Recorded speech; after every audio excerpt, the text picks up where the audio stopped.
We're live.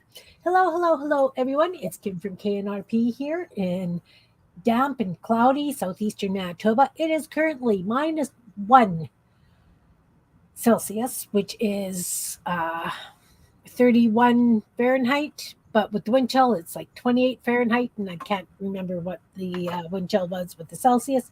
Either way, it's cold, it's damp. I'm in here. I'm happy.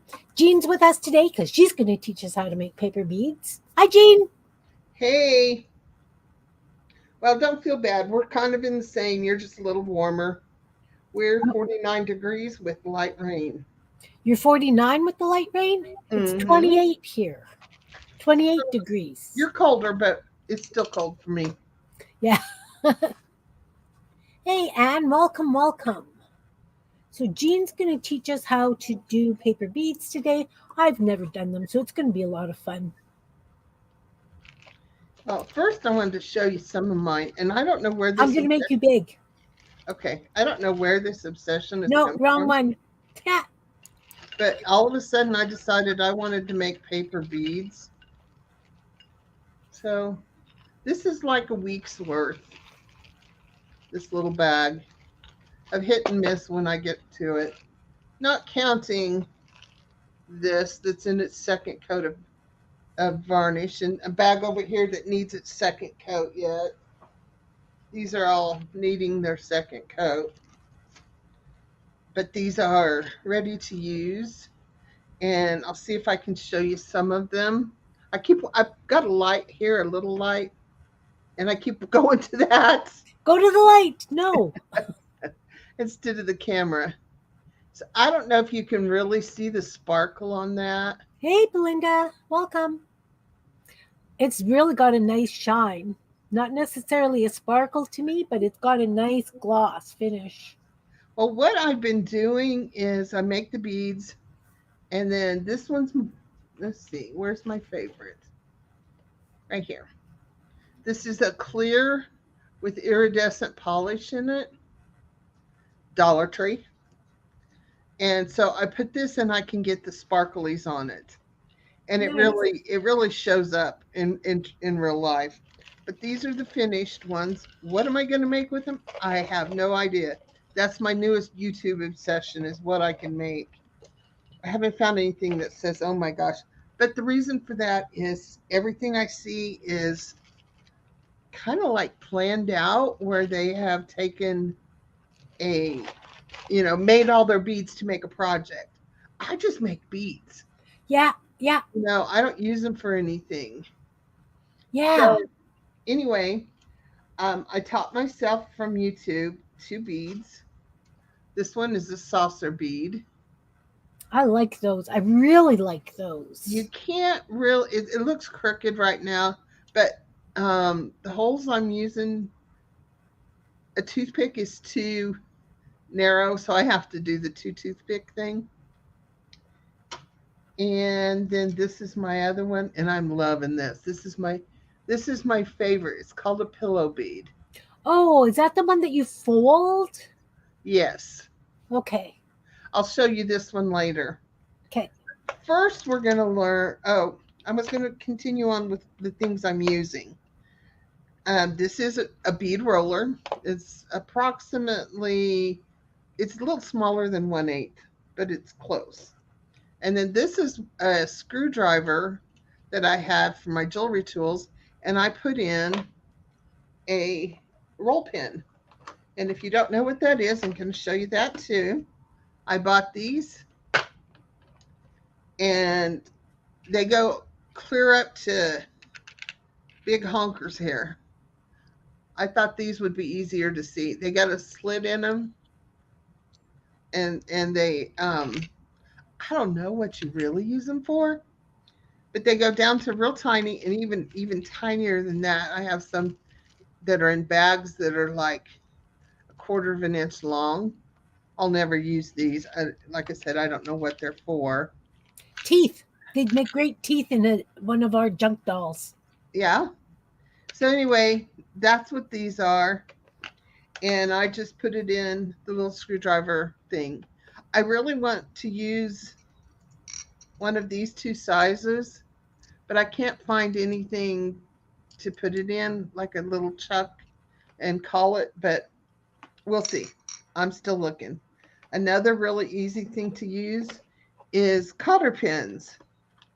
And I have one out somewhere that I use when I um, want this size. And when I want something longer, if I'm making a longer bead, it's small enough here, but if you were going to make a lot of beads, this would be wear and tear on your hands. So again, I want to find something to make a handle out of it. But these come in all kinds of sizes too. So that's what I use. Very easy. And you can go to the hardware store, Home Depot, something like that, and get single cotter pins. You don't have to do this. I went to Harbor Freight, and that's why I have it. Some of the tools I use, besides the bead rollers, I have, and this is my little kit that I put together. I have a pokey tool and a paintbrush, an Exacto knife, and then my bead rollers. It's pretty much what I use. There's, let's see. Then I use my nail polish and I use a bottle of glue. You can use glue sticks, but then you got to have the paper there, and it's just, you know, easier that way. I just ordered these. They just came in 10-15 minutes before the we went live, and these are 6-inch bamboo skewers. I I was love those. hoping they were not quite this big. I can put a bead on them, but then I have to poke this into the styrofoam. And this is what I'm using for my styrofoam. This is actually, for my drying time. This is actually 2 of them. I got it at Dollar Tree.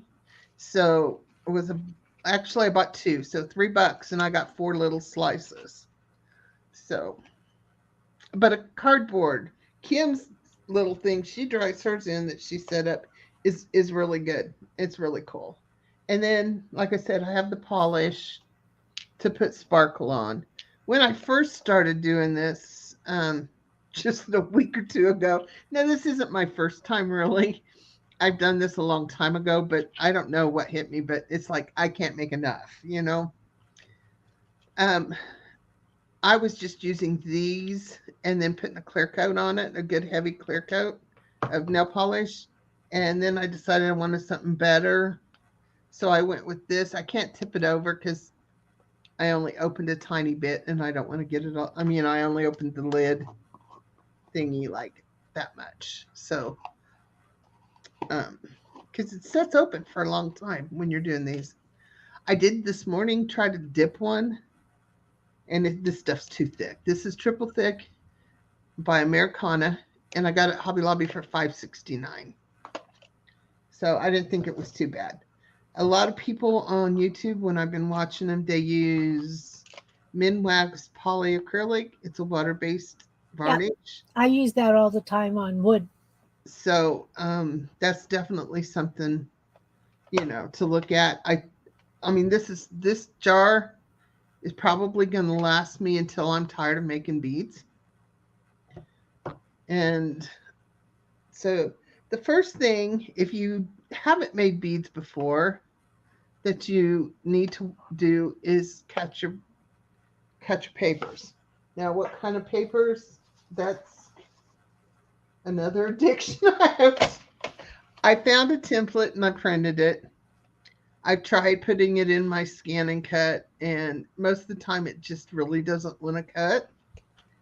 And I ruined a mat cutting a piece of magazine paper. Brand spanking new mat. Never been used. Took it out of the wrapper for that. And it made a great image transfer. But anyway, magazine pages. And then these are jelly prints that I've copied. And then I've got some more printables that I've purchased. I spent $15 on Etsy for some printables, and they were worth it for the patterns and the templates. But I will copy my own papers and then copy this on the other side So you can just cut them if you want. And I'm going to do this thicker one so that you can see it better. And I on the paper cutter, I line it up with the line in my groove. But I'm going to show you that this is one little tip. It doesn't go all the way to the end, so I take this part off because when you have old eyes, this makes it much easier to see the lines. Because what you're going to do, and this is kind of silly, but this is my little tip that I do for myself.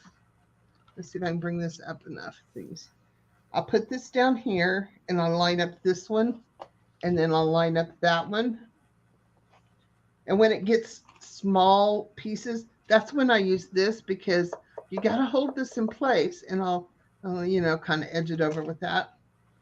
So I always make sure that the wide end, and see, it's not quite lined up right. I can see the line. I shouldn't be able to see the line. So it needs to go this way just a little bit. So I'll use this. It's really not that particular. I just make it that particular. So this is my little tip if you're using a cutter. Because after you start going, this is the waist. This is the waist. Now, I don't waste this. I cut off the white edge, and then I just make a weird shaped bead.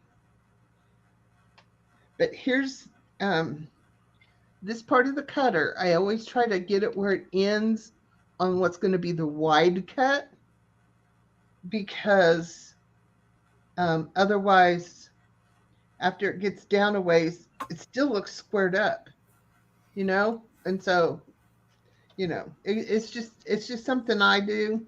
That makes sense. I line it back up and I cut. And I always, I try to push them off to the side so that, again, I always know which end was the fat end. This end was the fat end. So now this end is the fat end. It's like I said, it's not crazy important, but it is going to get you the most out of your paper. And so that's a template that you found online where, Jean, may I ask? If you can find free templates. I don't remember, just search for it because I'm really not sure. There's one lady who has ton and ton of them, even some of the okay, that's all I'm going to cut on that one. Even I could be mistaken, but I think even some of these that are colored were her freebies. If I can remember where I got them, I'll share that. I can Google it or do it on Pinterest. So here is, if you want to make something out of, I'm looking for a piece of paper that doesn't already have the lines on it. So hang on. And there might not be one. I gotta find that magazine paper.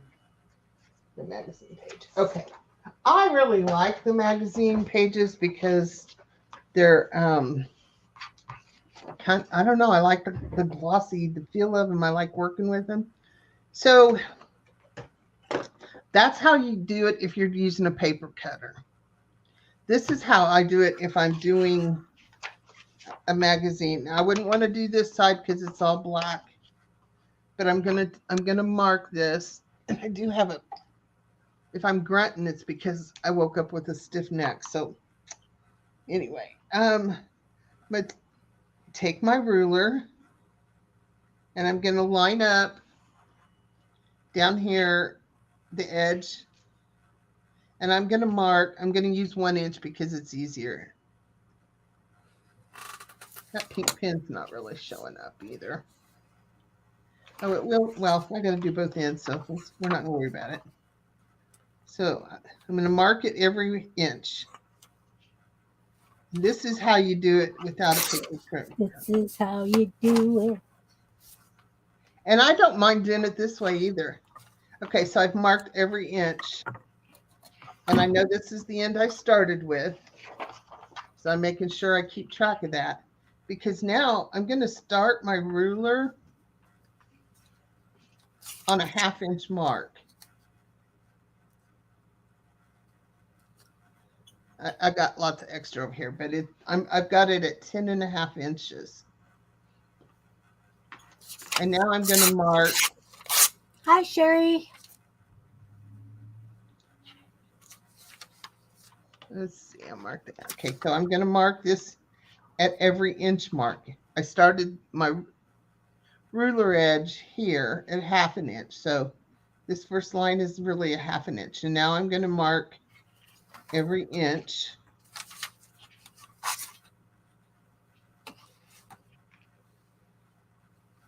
Okay, I'm not following that. So first you mark it at an inch and then you mark it. You mark one side every inch from the edge, every the inch. other edge at inch intervals. On the other end, which is what I'm at here, I'll do the ruler correctly. I don't always use it correctly. So I'm going to line it up. It looks uneven, but that's because there's that little lip of ruler there. So I made my first mark at a 1/2 inch. And then every mark after that is 1 inch. Oh. And you'll see why right now. So I'm going to take my ruler, and I'm having trouble seeing my mark. Okay, I've got that one at my 1 inch mark right there. I'm going to hold that in place. I'm going to bring this one down to the 1/2 inch. And take my knife.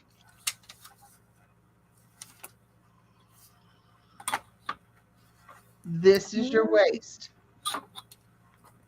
Now, if you wanted to get picky, you could take your ruler and come down to this point, and you'd have one bead with very little waist. But I like that funky shape that makes. Okay, so this was the wide end. So pretty much your ruler stays there. And now you're going to come over to the 1 inch part and the very tip of that. And there's your first one.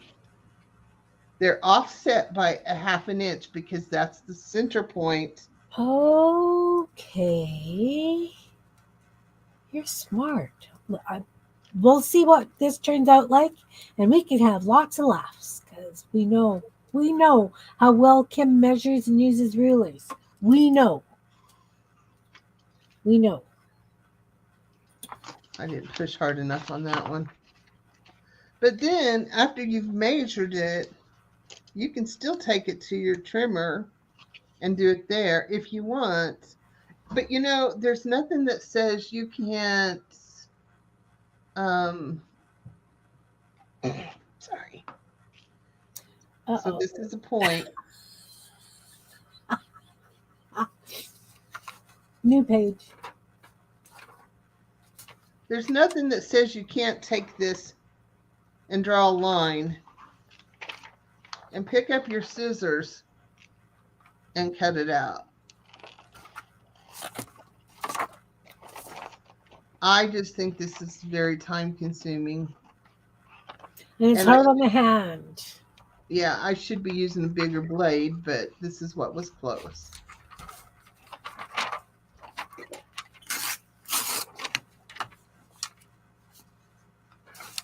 Okay, so on the bottom edge, if the picture is right side up, the bottom edge you do 1 inch marks.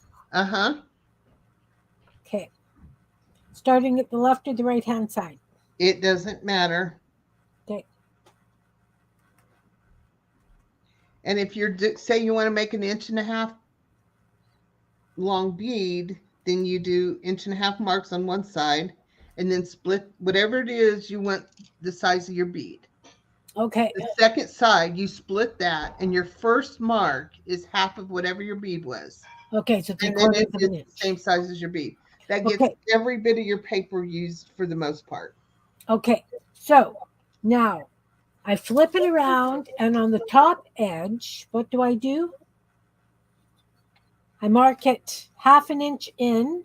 Bring your screen up. I don't know. You're losing me. Okay. So I did 1 inch along that edge. Right. This edge I do 1/2 inch. This No. this edge I do 1/2 inch. No. I mark it at 1/2 inch and then do an inch from the Right. 1/2 inch. Yeah. But Okay. what you want to make sure, depending upon what size your paper was, because see, my last inch mark is right here. Okay. It's just so I wanted to start my 1/2 inch in the same place that the 1 inch is. Right. Right. Yeah. So, you know, okay. That's what I was trying to get to. Okay.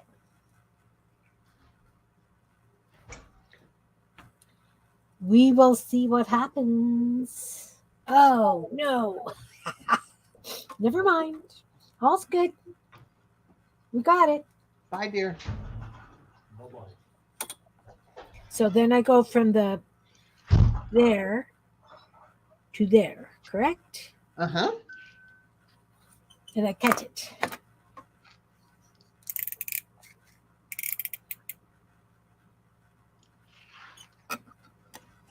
Now you could use a rotary cutter. Yeah, you know what?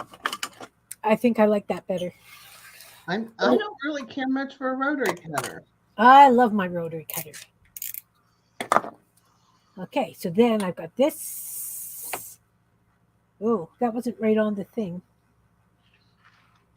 Unless you need all these beads that are the same color and pattern, exactly the same size, I don't worry about it because I am just making beads.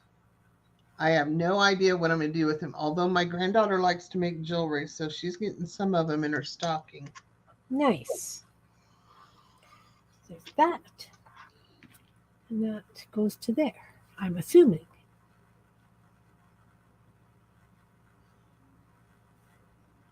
I got all kinds of marks on here. They're not going to be the same. They are going to be all over creation. That's how I roll, though. The more you do it, the more precise you're going to find yourself getting. Like, this is really bizarre, but my ruler actually, I flipped it over and it landed in exactly the right spot. I didn't have to touch up either end on measurements. I should go buy a lottery ticket. Great idea, Anne. I can use the marks on my cutting mat instead of marking them. Oh. Well, I've marked them. We'll see what happens. Let's just see how well I don't do. I'm gonna be fine. I never thought about it that way. That's really smart.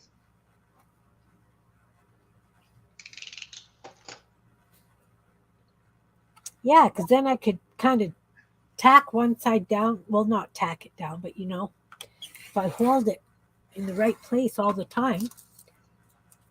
Are they supposed to be like this? Yeah, long tapered triangle. Long tape. Okay. See, I'm using a train magazine because we all know that's what I got. And there are very, very few full-sized, like full-page pictures. Well, then you can paint them. After you've made the beads, you can paint them and decorate them. I can. I cannot use the nail polish, though. I find that just too brutal on my breathing. Yeah, I have to make sure the fan's on in there, and I only do a few. Like this bead right here, it was really kind of ugly. So I painted it black and then put white polka dots all over it. Awesome. Whoop. I have no idea what I'm doing.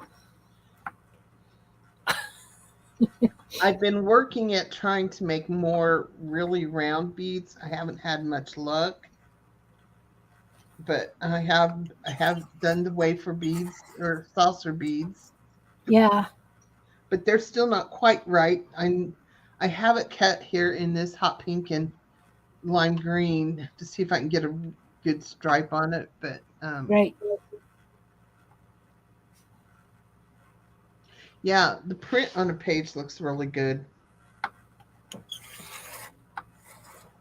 Well, we're going to see how much I like this. You also have to remember I get Ron to turn beads for me. So I've got all kinds of very interesting shaped wooden beads. So I could paint those or do whatever with them. Mm-hmm. But maybe that's, one of the other reasons I haven't played paper beads. But I could see how this could be really relaxing and fun. Yeah. So I'm going to go ahead and use some of these that I cut. And Okay. as you can see, there's more than one side, so you can make your decision on what you want. Of course, to me, the other one was boring. So I'm going to do a simple little bead with one strip. You put it in the groove of your bead roller. And if you don't have a bead roller and you use a shish kebab thing, you can there's two ways. I think this is probably the easiest, is you can take this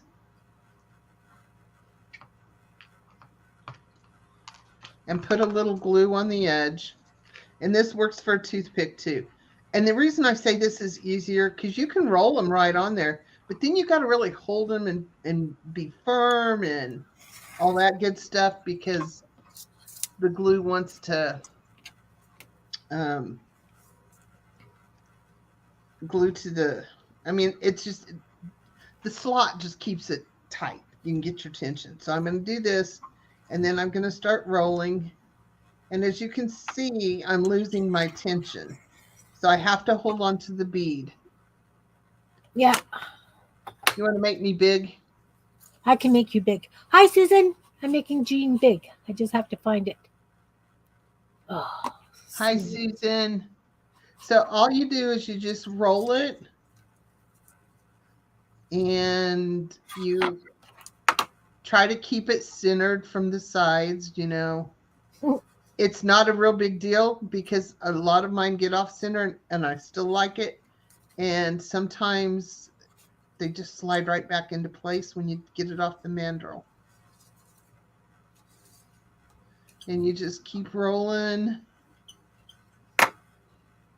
You can glue as you go, and many do. I don't see the need for that unless it's something that I'm getting it exactly where I want it right off the bat, because sometimes you do have to change things a little bit. So then you do that and kind of hold it for a little bit, and there's your bead. Beauteous. So I gotta keep these separate so I know what's what. Now, that was a cute bead, right? I mean, it's nothing fancy. Well, let's say we want it a little bit bigger. So we're going to take 2 strips. And I'm going to go back to this because it's way faster for me. And it lets me keep the tension on it. And I just roll it. And this one is becoming off center, but I'm going to fix that when it gets off the mandrel, if it needs it, because sometimes it doesn't need it. Keeping them lined up. And if they don't get lined up or they're a smidgen different in size, that's okay too, because then you get the stripes. I'm going to put some glue on this piece. And I know that when I'm done and got it glued down, I could make bird beaks. yeah, I knew that this other end was going to come up because I didn't get glue on it. And I could done it at the same time, but I guess it's the math, the science or something in this, that the first one that goes on is longer than the last one because of the diameter of how it rolls and stuff. So they don't end at the same time. So there's the same papers and two beads. And you can kind of see that the difference in the size. And you can Yeah. go even, we'll just kick it up a little notch here. I'm going to put a little more blue in this one. We're going to go with 3 pieces. Line them all up. Get them in your bead roller. Get them started. This is where you get your different sizes, is by the amount of papers. And you know, sometimes I have to do this and I'm sitting here thinking, man, there's all that good print and image that's being hidden forever. But they still turn out really good. This one is turning out really good. I don't know how well you can see that.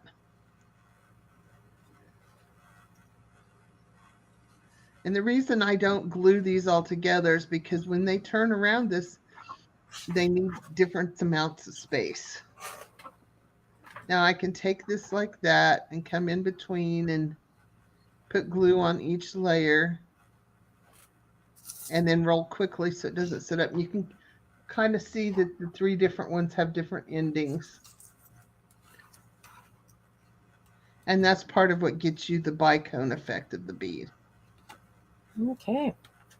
And that's what happens if you slip and the glue don't go. It unwinds. Well, I have to admit that I prefer just rolling it flat against the desk on a skewer because I've done so many like paper rolls because I use a lot of like magazine paper rolls for different projects. So it's not beads, it's just I like to roll the paper nice and tight around a skewer. Mm-hmm. So I'm finding that I just like to roll it flat against the desk instead of using. Well, I like being able to line up my beads where I want them to fall. I'm thinking mine are lining up.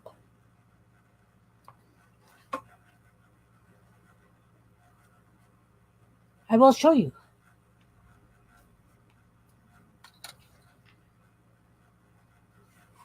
I go big for a minute. Yes, you can use a paper quilling tool. Usually they don't have the length for bigger beads, but I still do some of my bigger ones where they kind of stick off. You just kind of be real smooth when you get those first few rolls. So we have 1 paper, 2 papers, and 3 papers. Okay, look at that. Nice. I'll show you mine. Okay. So this is the first one I did because it's wonky because it was at the edge and it was really, really wide and it wasn't like a point. It was, I didn't cut it right. This is my second one. And when I was pulling it off, there happens to be a big blob of glue on this end of this skewer. So it hit the skewer and kind of crunched in at this end. But this is the third one I did. And I think it came out absolutely lovely. Balanced. Awesome. And so what I'm doing is I'm just taking my paper and my skewer and I'm just pulling it tight.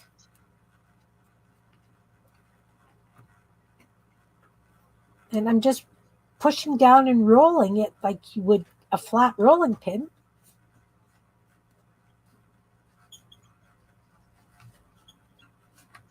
Just like this, guys. Just like this. Get out of the way.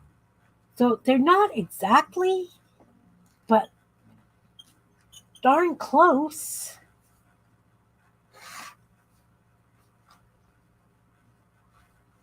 Does that make sense? Mm-hmm. And then I've got glue all over my cutting mat now, but it's okay. Yeah, I usually when I glue, I usually have a little piece, scrap paper below me. Yeah. So, one of the new beads that I've taught myself to make is the pillow bead, and I showed that earlier, I think. Okay. You're going big. And I love this thing so much, but you gotta cut your papers just right. And I have a bunch of papers already cut because I plan on taking this to work on vacation because I'm going to be in a hotel, the same hotel for 6 days. That's a big thing to me because hubby usually likes to go from town to town. And I said, nope, I want to go someplace. So what I've done is I've taken mine and clipped them together in the size wise Oh, nice. because I do more than one layer sometimes for different beads. That's why I did that. Perfect sense. Makes perfect sense. Okay, I have not got my little group of beads that's supposed to make. I'm missing something here. Oh, maybe not. Maybe not. Maybe I already had them out like a smart person. Okay, these, I bought these, or I don't know if I bought them or if they were free.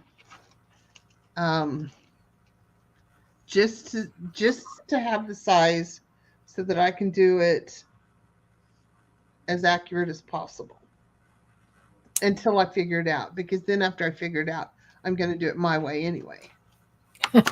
But sometimes you have to do it the right way first, whether you like it or not.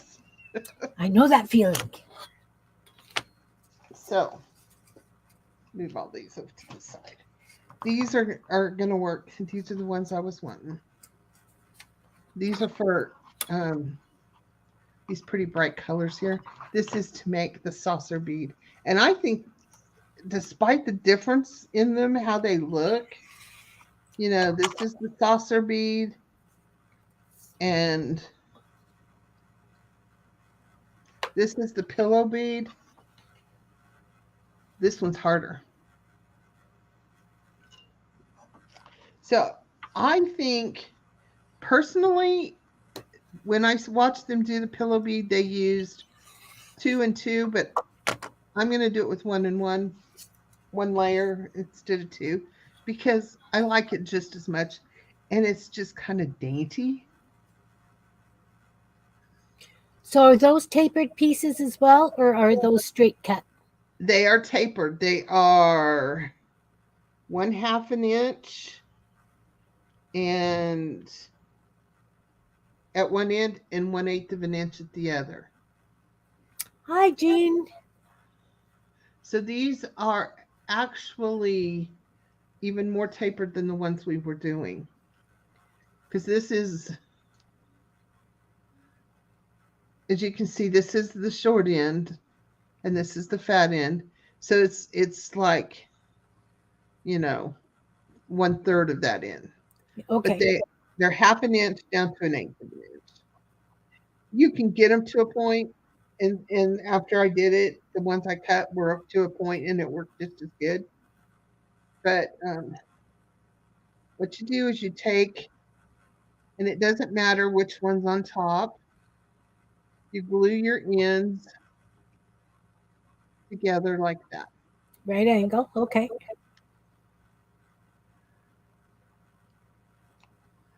And so I'm going, and then not like that. No. I'm going to fold this one over and back to its original position.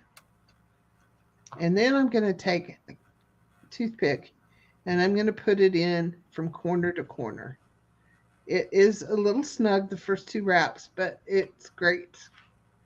So then I brought it up and I need to bring it back to its original place.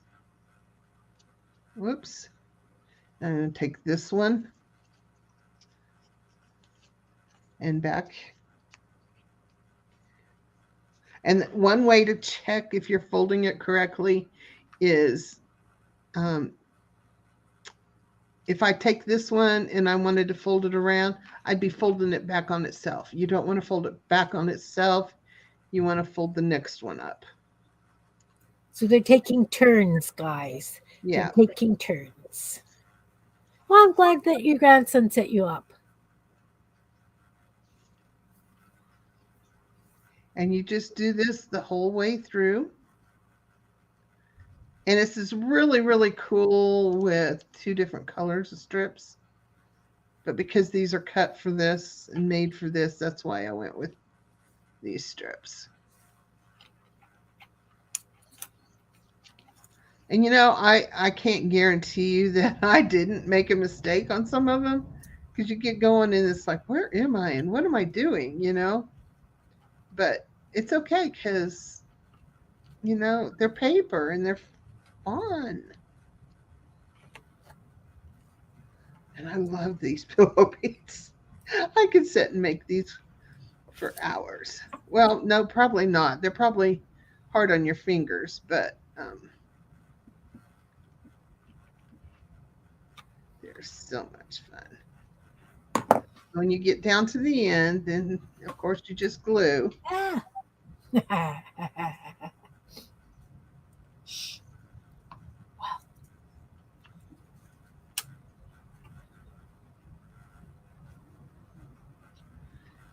And I tend to, on these, I glue not just the part that's folding over, but a little bit onto the other side so that they really do stay in place.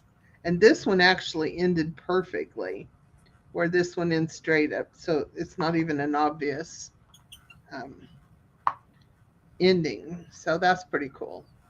That Doesn't looks always work very that way. cool. So now you let it dry a little bit, and it's kind of a flat bead, but you can take it like this and squeeze it, And it puffs. and it puffs up a bit. Bead puffs, guys. Bead puffs. And this one, let's see if you can tell the sparkle on this while I'm doing it.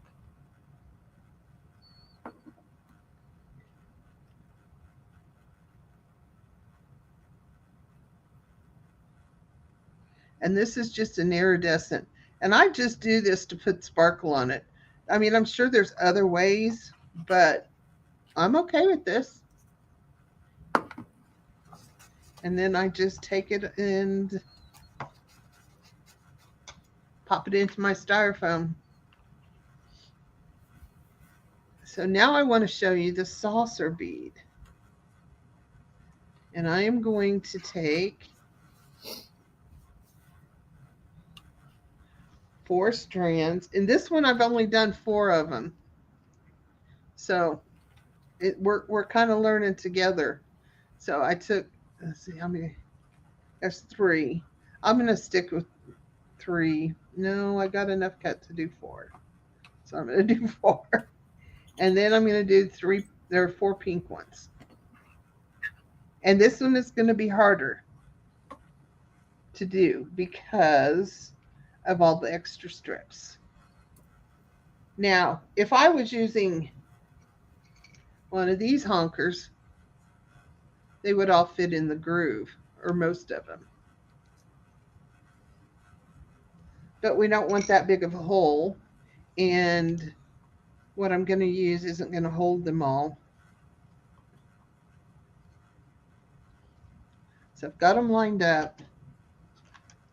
I know this one's not going to. This is my favorite tool, even though it's not really a bead tool, because I can put it right here, and then I can roll it, and I don't have to use as much hand. So I'm going to go with this. And because I know that I won't be able to get these all in there, I'm going to taper them down a little bit. And this, by the way, is cardstock.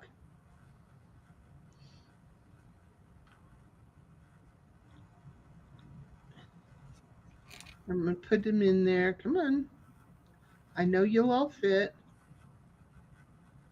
So I've got 3 in there, and I'm going to roll them and let the others roll right into them. And this one you want to keep your tension and keep it. Now, because it's going to be a saucer bead, yes, sherry embossing powder would do it. I use a triple thick glaze. And I can actually feel the bottom layers of this stack slipping through my fingers because it's covering more territory.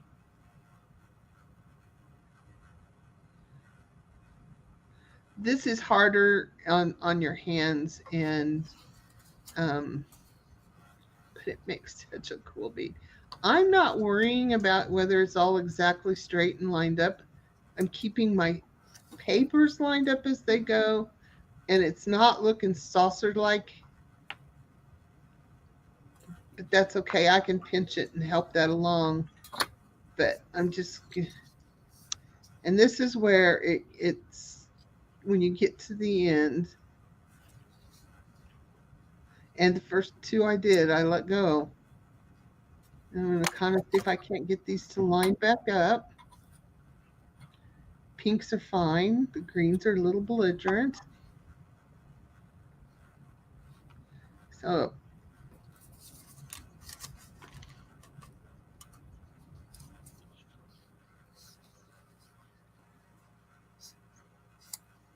you just want to put some glue on every layer if you can.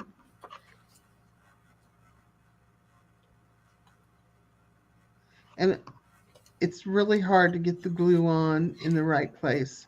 So I make sure never to let go until I've made sure it's sticking. Because this one is not fun to re-roll.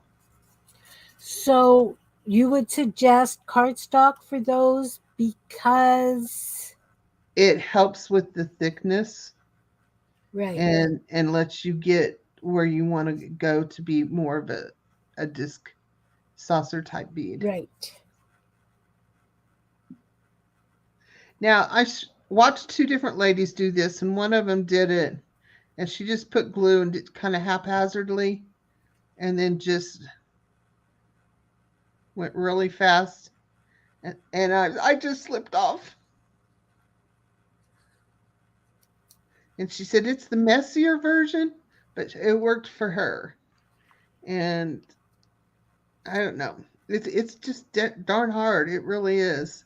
But they're so cool. And I just ripped it.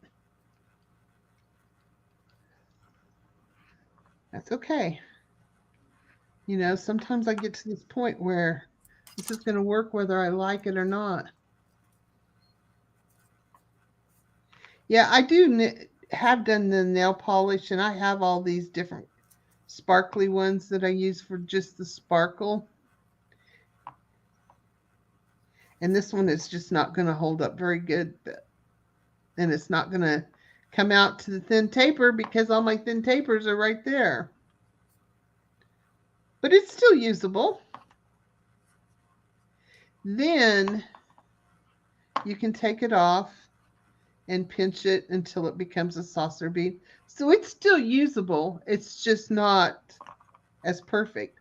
A lot of people, and you tell where it slipped right here, and I can fix that. So it's forgivable. I mean, but a lot of people will take and put glue on here and then kind of work that in just to help it hold its shape a little bit better. But once you glaze it and all that stuff, it works. But that's my saucer. And to get the good stripes like that is why I use the multiple layers. And I could have done green, pink, but you wouldn't have had the prominent pink and green lines. And it's still hard to see in there. It really is. I thought they were pretty prominently. I mean, I can see it real well. So that's basically the beads that I know how to make. And of course, you know, I had this one that was my edge So instead of wasting that, I usually turn it into a bead, or I can cut it into a couple of strips if I wanted to. But I like to do some like this, where it kind of tapers. It actually just really tapers on one side, but if you roll it right, you can get a taper on both sides, even though it's not cut that way. Or you can get it to where it's heavy on one end, like a bell kind of thing.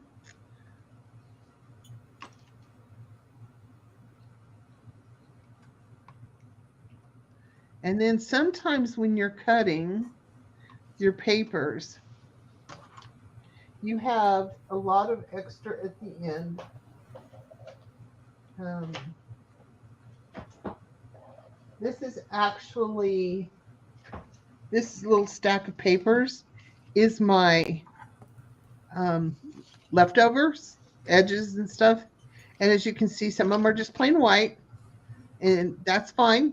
I can paint those if I want, but I save them all, even the skinny little mini things, because of, I think I have a real skinny over here somewhere that didn't work right. Yeah, it doesn't matter. I'm going to use this one. When it's the printed, I always cut this off because otherwise you will get that white in there. So now I'm just going to take this and glue this on here and center it. I'm going to hold it for a little bit. And then just wrap this one on top of that. And they're not even the same colors, and they still kind of look okay, because there's a little bit of that bluish color there.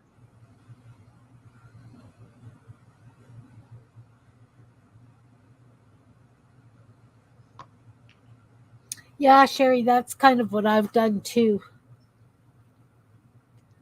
I use my paper rolls to make bases for my boho beads. That's So what we there, should do one day, Jean, is boho beads. yep. So there is the two different layers. I can put sparkle on that and it's going to kind of tie everything together, or I could just paint it and then decorate it. I mean, it's a lot of people just do plain white paper and then decorate their beads. If I'm going to do that, I'd buy wooden beads if I was just going to paint them and decorate them. But like I said, I have all these pieces that I've cut off that don't really get, they're not the right way, but you can play with them and make them right. Unless it's got white on the edges, like, from printer paper, and there's very little colored, then I throw those away if they're, super tiny. But, and yeah, I would really love to have sets in the right way where they're supposed to be all matchy so I can make one project, but this is me we're talking about. It's not going to happen.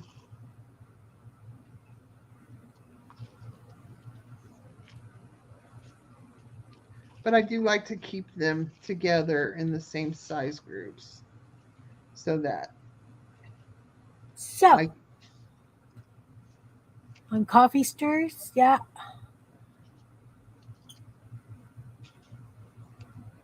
Yeah, that makes sense too, Anne.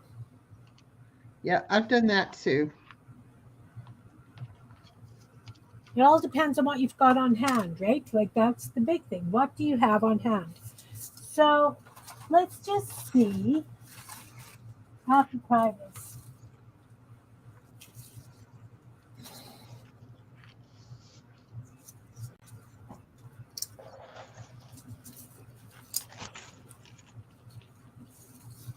Got all that faux washi that I made last week. Why don't you put us both on? Pardon? Why don't you make us both on the screen? Okay. So I took a piece of the faux washi and I'm going to kind of cut it into a triangle thing. It's about an inch. No, not even an inch. So what I'm going to do is I'm going to lay it so that the middle looks like it's on the center on one line. And I'm going to cut it.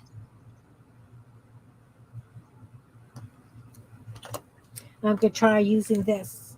Whoa, let's do it like right against the ruler.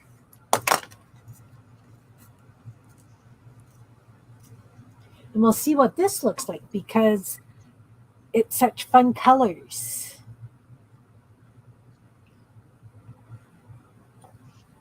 If you know what I mean. I did some fun colored papers.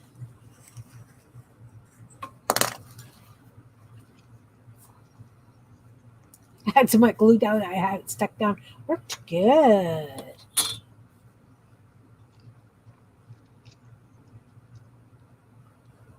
Awesome, man. Magazines and a skewer. That's what these ones are. Magazine and a skewer. So I'm going to use this faux washi paper I made. I cut a thinny strip. It's going to be a little bead. But we're going to see because it's got the glitter. It's got color. It's got... We'll see. Because if this is going to work, oh my. Bit of glue. It's going to be a very small, thin bead because it's such thin paper. But then it'll just go to show that we could use like the thin paper like this all the way up to the cardstock that Jean's using. I've seen some people make them out of cereal boxes too. Oh, wow. Oh, glue, stick down. Come on. Okay.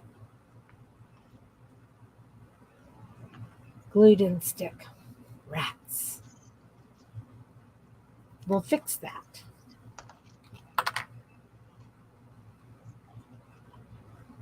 And then I will show you. I think it looks pretty cute.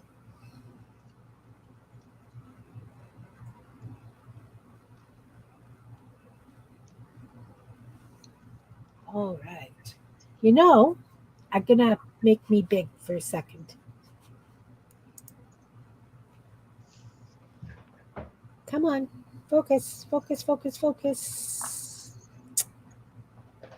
It's got the sparkle. It's got the colors. I really, really like the way that one turned out.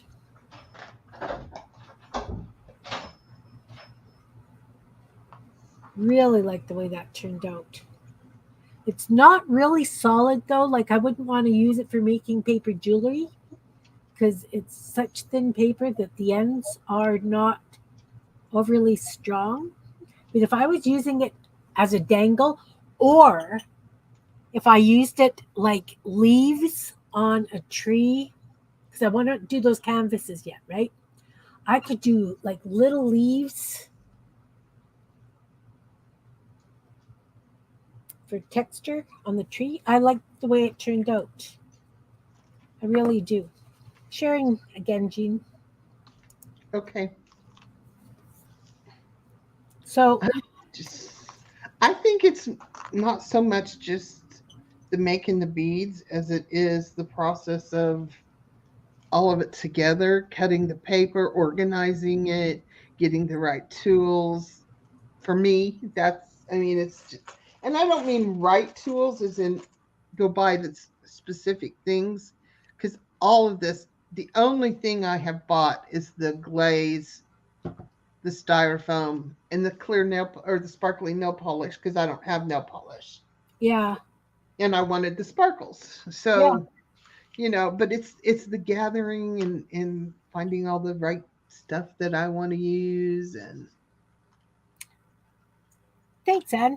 Yeah, Belinda, I could. Or I could just make littler ones.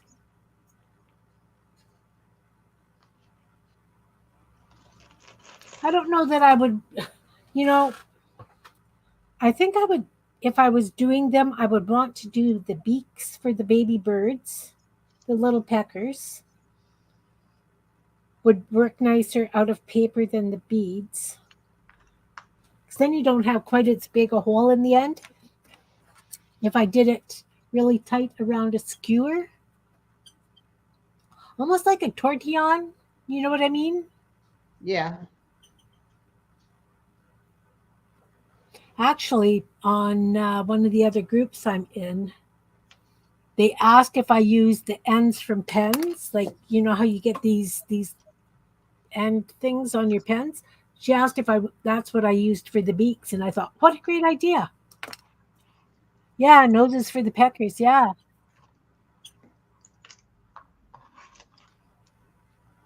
So if I was to do that, Jean, if I did it like, I guess I would. Let's try it just around this point and see what I can get.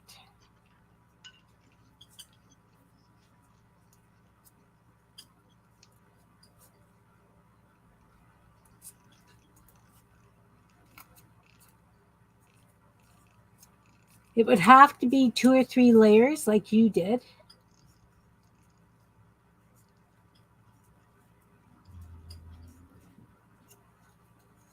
Ooh, that's a big beak. But if I took it off, that could make a lovely little beak. Mm-hmm.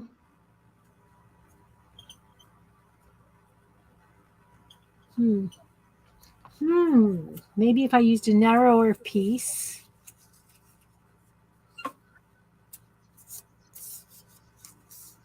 See, this is where I'm going to be taking it to my own madness, right?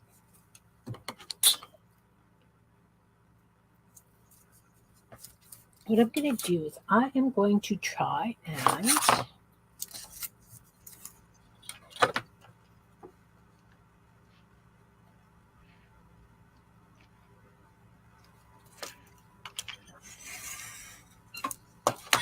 do it like this. Not that one. This one. Part of the reason I save some of my um, offcuts that aren't right is because both of these pieces would make a pretty bead. Yeah, And but if I layer them, then I'm losing one of them. right. And so then I can pull out my um, not well colored pieces, you know. Yeah.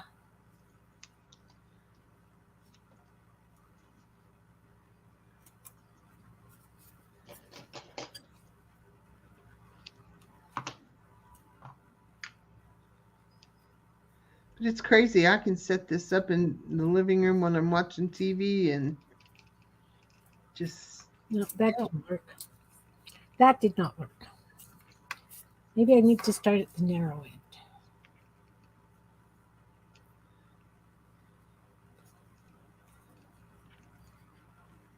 Maybe not. I think just the flat works. Maybe not quite as wide as this.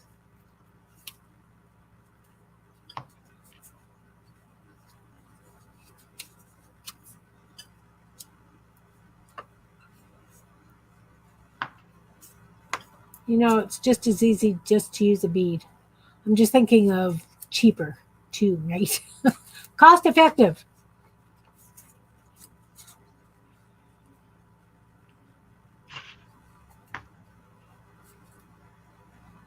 So Sherry makes beads and Anne makes beads. Belinda, have you tried making paper beads? Do you have anything to add, like, or any questions? Since we've got all these people here who do know how to do this.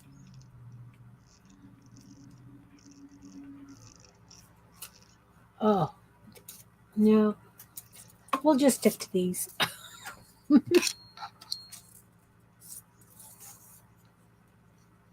Nope. Hey Sherry, how's your baby girl?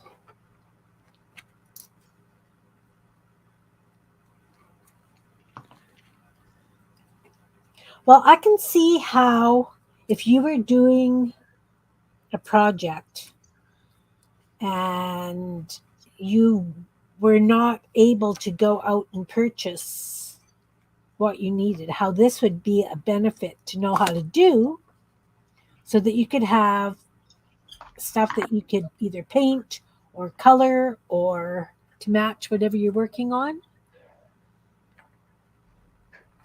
Didn't they do this out of fabric as well? I have seen it done out of fabric. Because I think maybe that's where what I tried was maybe a fabric bead. Yeah.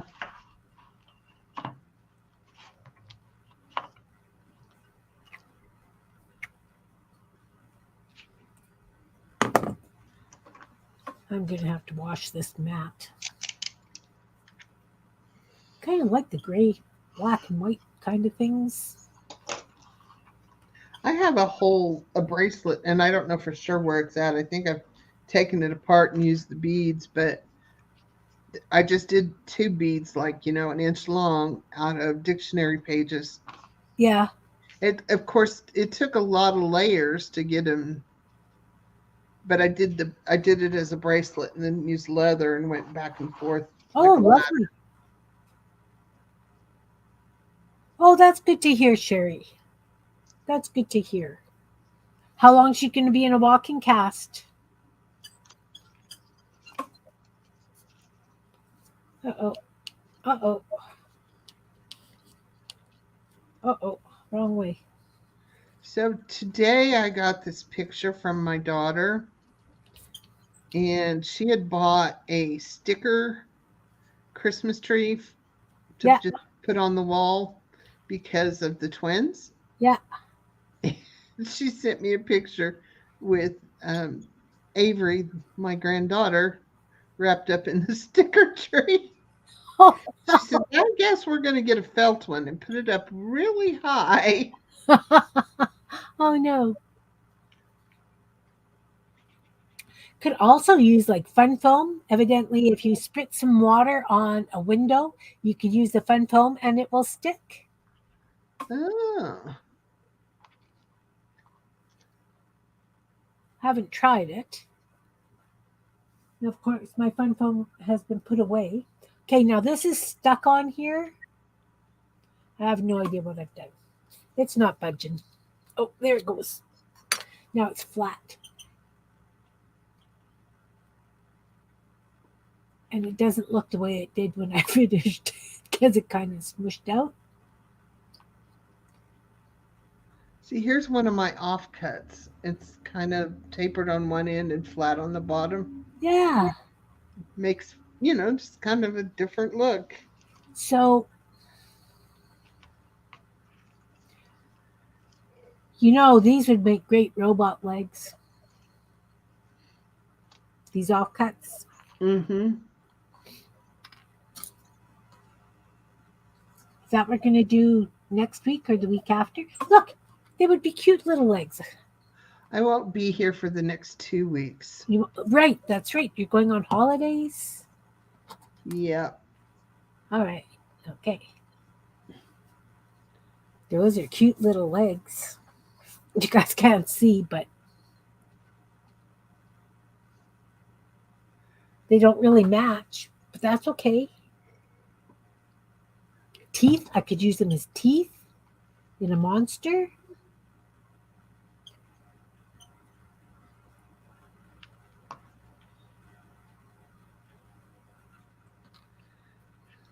It's good to know that she's in a walking cast. That's just going to make life easier on everyone. Basically.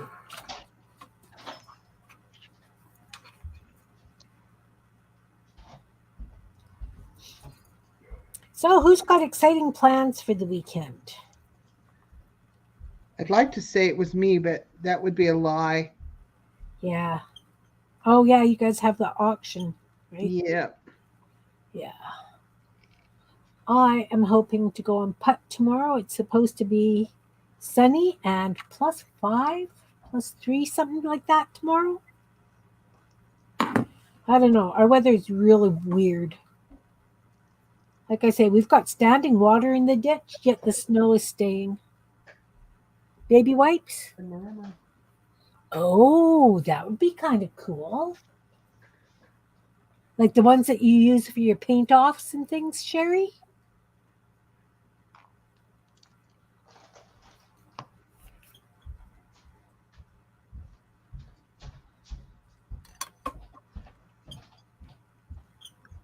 You know, Yeah, sometimes my triangles even slip and yeah. don't line up, and they still look cool. And I have a couple that I've gotten just the right color in the paper.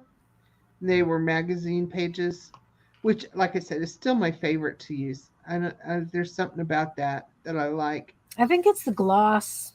Yeah, but when I put the glaze on them, they looked like porcelain. Yeah, It was really cool. But see, it doesn't take long. I mean, all of these I've just made today. I mean, yeah. just Me too. I made these. Whoop.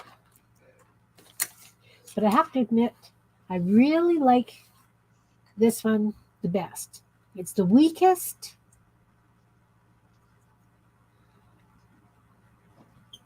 but I could always take this and glue it down onto other paper, right? right. You could do that, or just use some copy paper the same size as your strips of your tissue stuff Yeah, and use it as a second layer. right, You wouldn't even have to glue them together. right. There's something I want to go see if I can find locally because I don't want to order it. It a lot and a lot of bead makers, paper bead makers, and I mean there is like I don't know tons of Facebook groups for paper bead makers.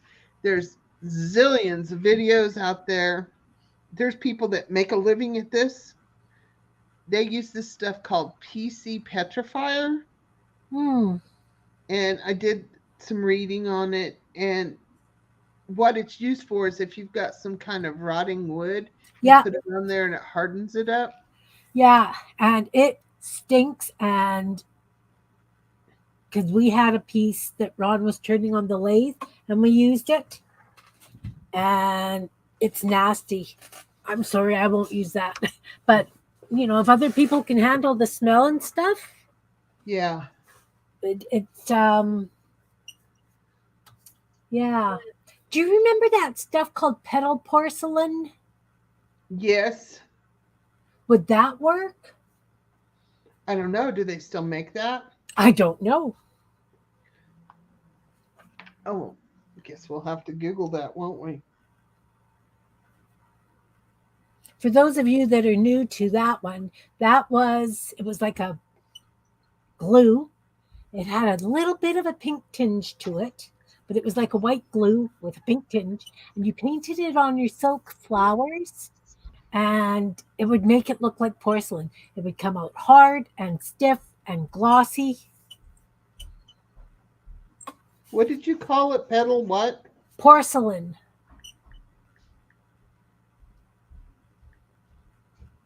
Well, if I could spell.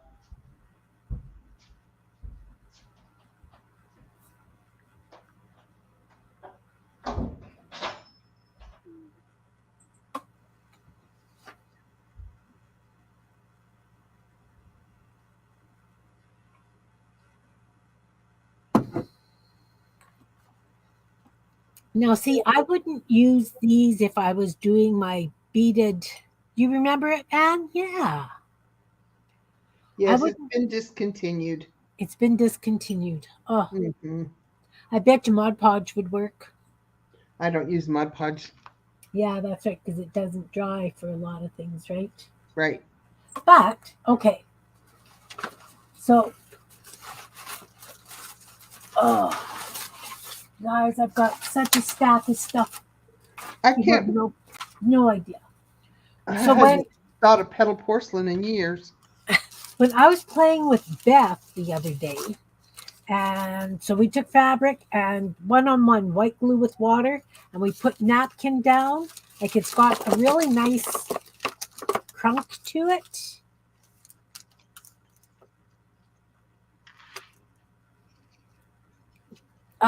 There's an elastic thread that you could get, Belinda, that would work just fine.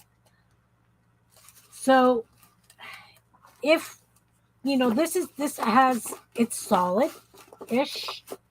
It's you know Uh huh. this was just a piece of muslin, and this is just a napkin.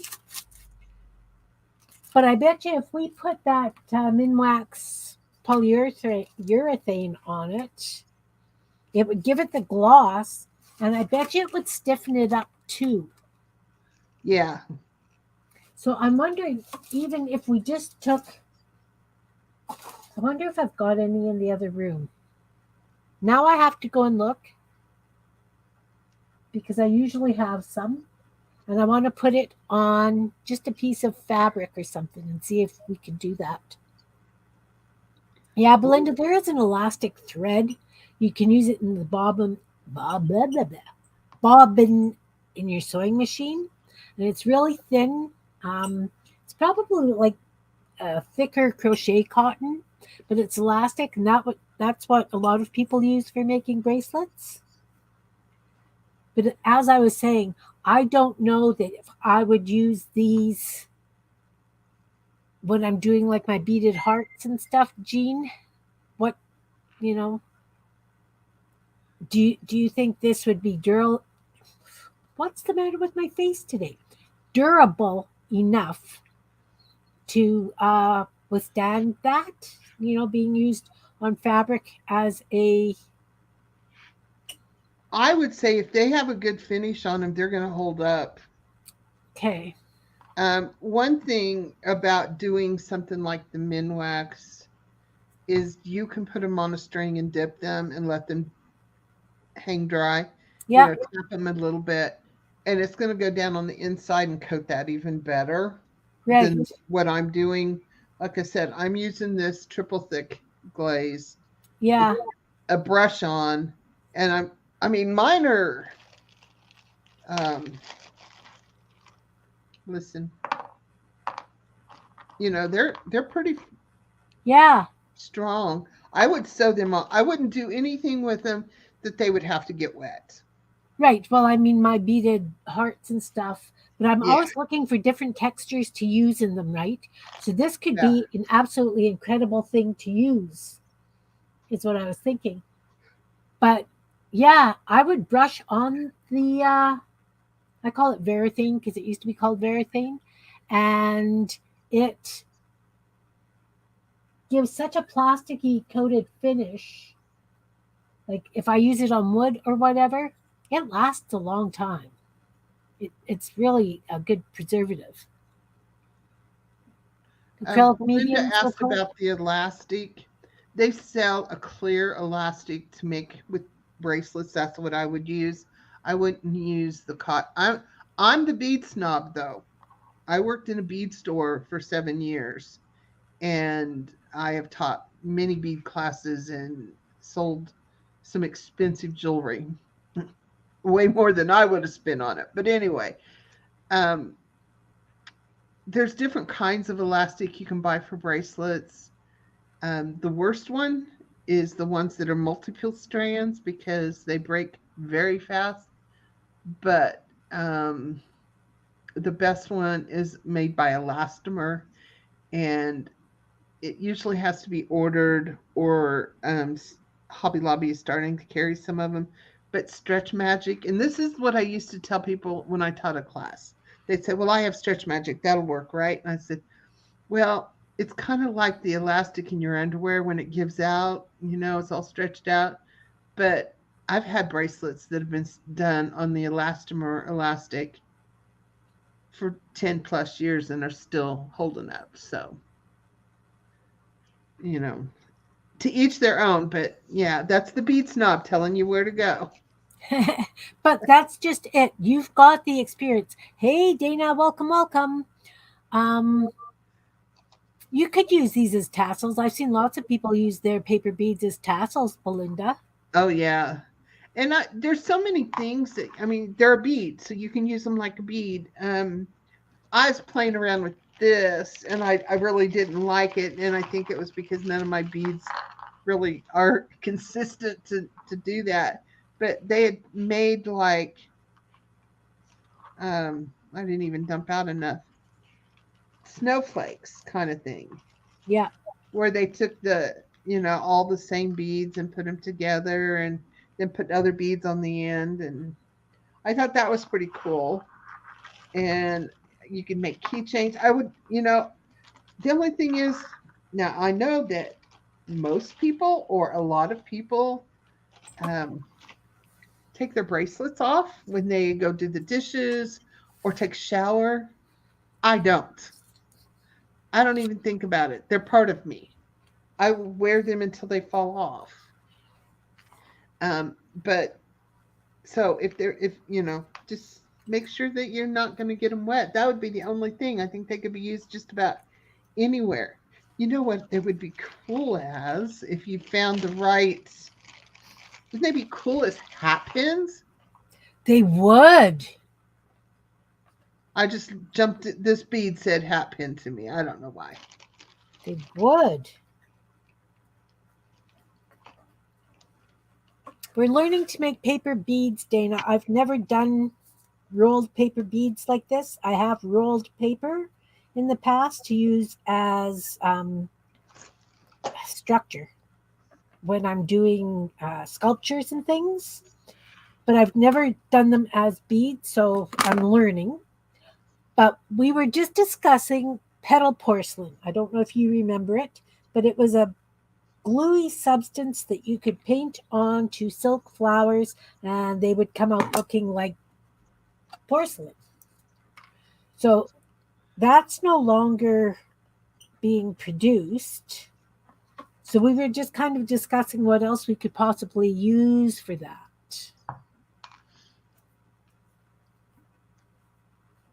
as well as, how to make beads that are going to last. Because, as I say, I've never done them. Um, I would brush coat Varathane onto them. I wouldn't dunk them. Now, see if I switch from what I'm using, I will switch to something I can dip them in because I doubt that I'm going to stop making them.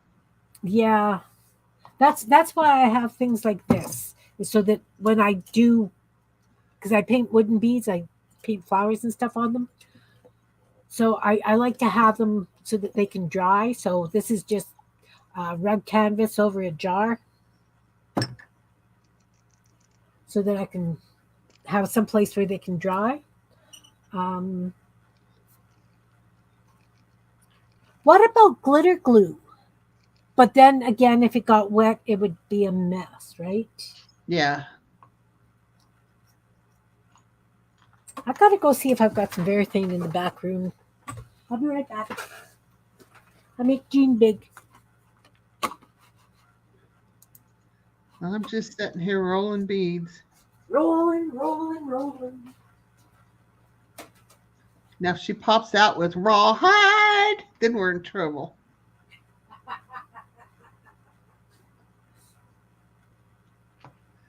Possibly.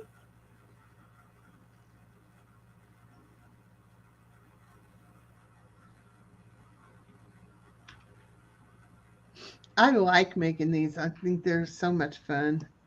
I might have to try the embossing powder. I have this huge, huge jar of the triple thick embossing powder from, I mean, way back when I did nothing but stamping. And that was probably, well, that was pre New Mexico. So um, that was a long time ago, 15 plus years.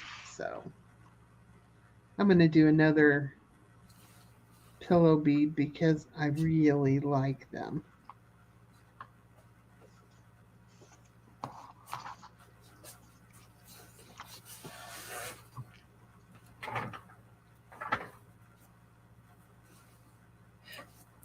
Sherry, if you get the water-based polyurethane, it will not yellow.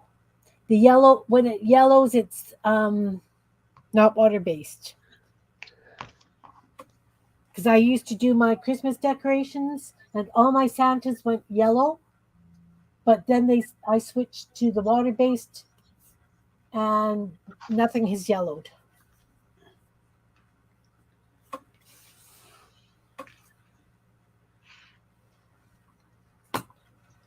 Are you doing another puffy bead, Jean? I am. Awesome. I just it just it's just so stinking fun for me.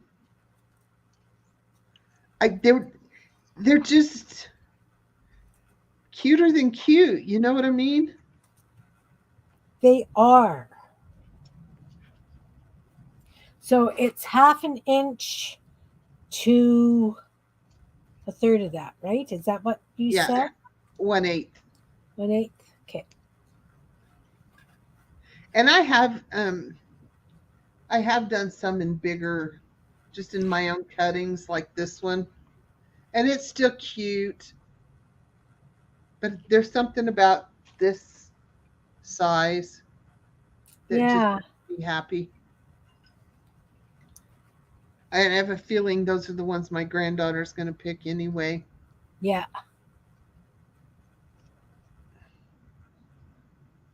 because I'm going to let her pick what she wants. Yeah. It's what we do with the grandkids, right? Yep. If she gets to come over the day after Thanksgiving, I won't be able to go on. But if she doesn't, I may still be able to. Yeah.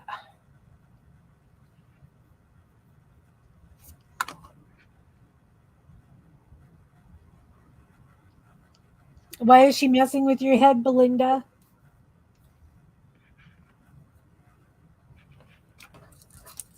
You can get a lot of beads on one magazine page.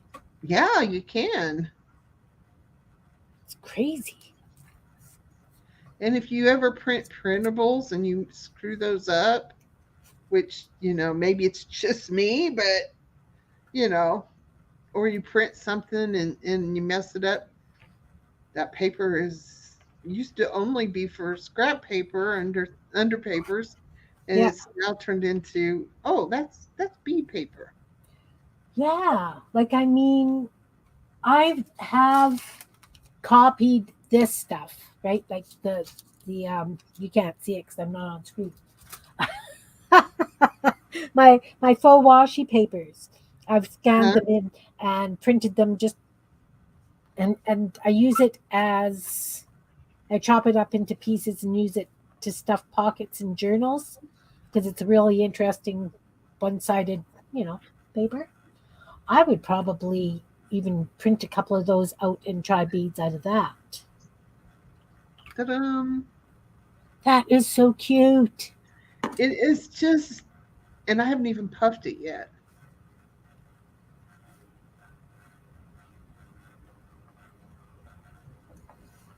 Oh, that one puffed perfect. Oh, look at that. That is so cute. And they're cute if they're not puffy, but they do. I like to puff them as much as I can, because when I varnish them in that weight, it kind of brings them back down again. Yeah.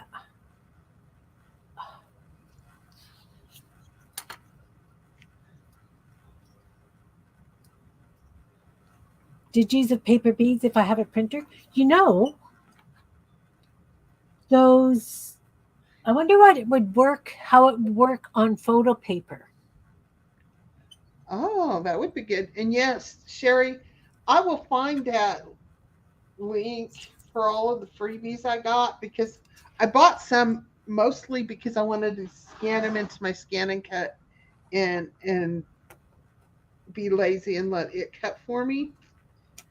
But I don't know, my scan and cut didn't recognize the lines very well. But once I got those basic shapes, I found these right here. That's printable. and they have a lot of printables, printable in color. And you know, what you could do is, even if you get the freebies for the printed in color, print them on a copy of your own paper that, okay, I don't know if I'm making any sense because I just got really excited. Oh So, no, go like, ahead. this is a copy of something I've already made, and I printed lines on it. But what if you took that? Okay, I think, no, just I'm going to make my point one way or another. Okay, so this, let's say you have this, and it was a freebie. Why couldn't you print that onto this, flip it over and print it on the back side of that, and then you got two choices.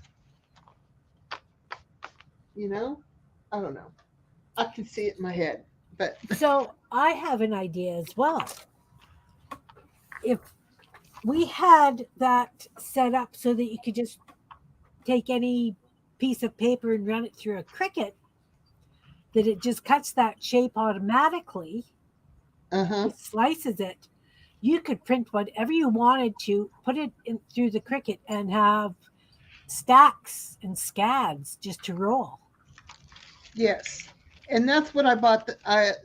Some of them I can put in my scan and cut and they work, and some don't.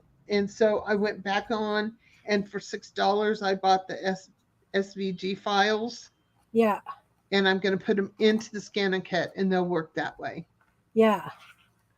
But I had other things that I did first. So, and sometimes I'm in the mood to um, cut them. I know that may sound weird, but sometimes I am.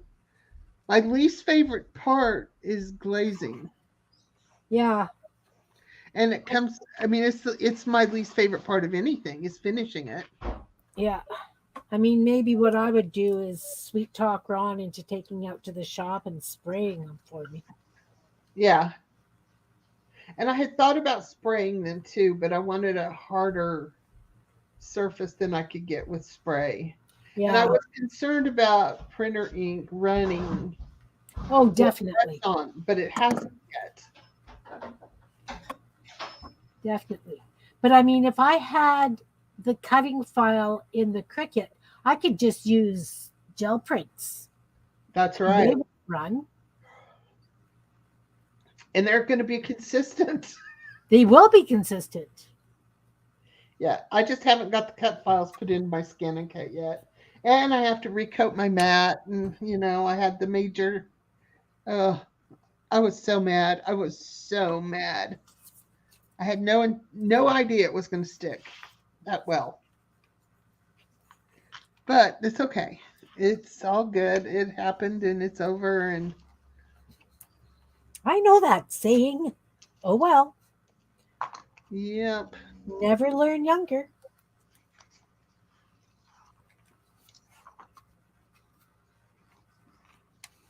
You can put us both on screen on. Oh, I can. I just have to find my cursor. What the heck? I'm bad. There we go. I'm just, you know what? Let's do this because that makes us bigger. Look at that. Why didn't I do that? Because I think you forgot. Probably. Probably. I don't know why my crazy passion on this. In fact, Gary came home from work one day and I was sitting here at the dining room table.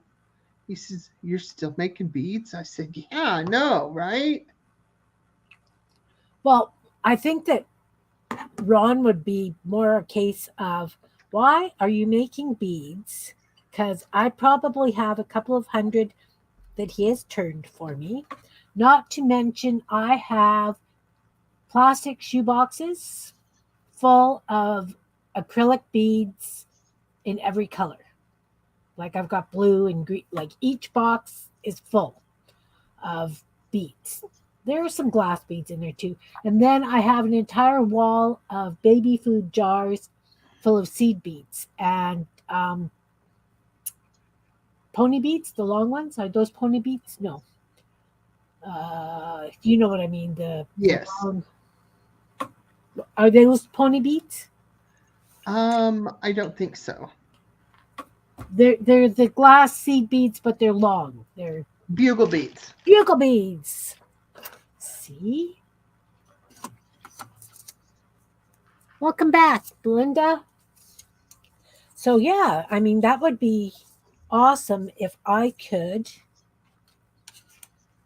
draw that out and throw it in my Cricut files so that I can just throw a piece of paper in, any 8.5 by 11, and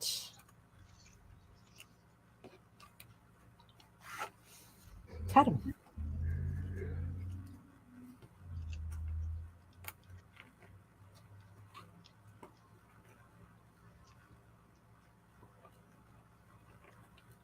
But too, there must be SVG files out there for that.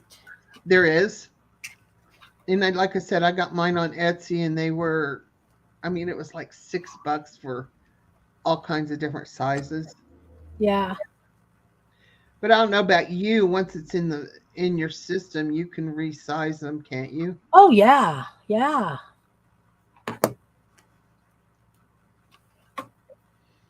Definitely. I don't think my Cricut does that. My Cricut is like really old. Well, I mean, mine's a few years old. Well, this is cartridge only. It doesn't. Oh, You can't hook it up to anything, and it's little. I mean, it's not a big Cricut.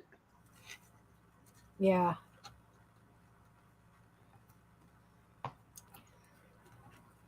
Yeah.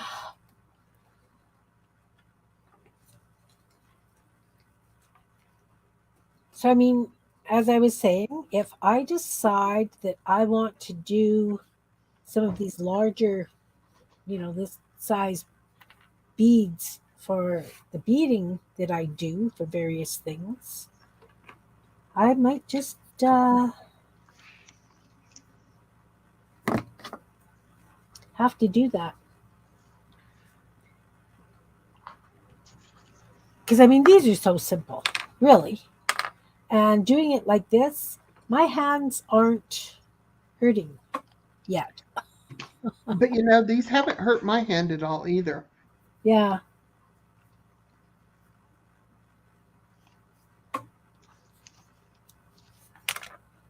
So even though that was like a black and white picture, these are interesting. They look like little rock beads because of the texture. Excuse me. They're kind of fun. Yet. Yeah, I know. I'm so bad for that. I have no idea why on Tuesday I would decide to do laundry before I did my live. I really apologize for that, guys. That was total breakdown in brain power for me that day. I did finish the wings for the white ones and I put the tail on. And I put the tail on the blue one. I don't know where he is. I pulled some of those out because I'm going to use them for Flood the Streets with Art.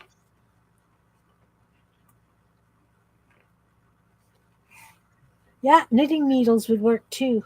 I'm thinking though, because of the knobs on the end of the knitting needles, I'm not, they I'm using this like a rolling pin.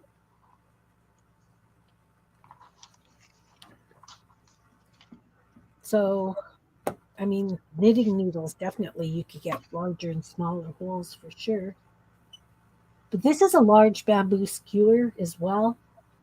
Like the difference between them. So these are going to be quite large holes.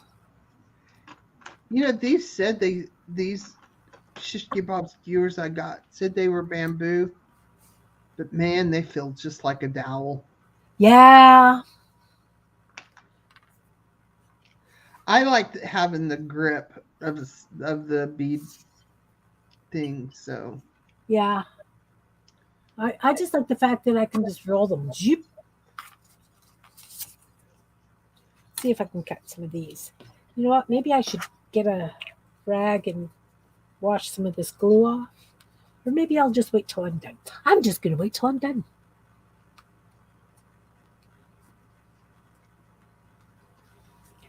Okay.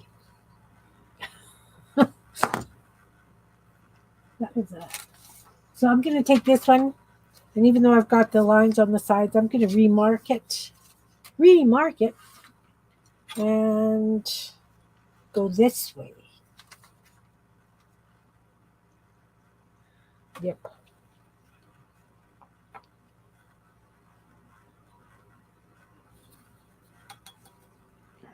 So we're going to do 1 inch along this side.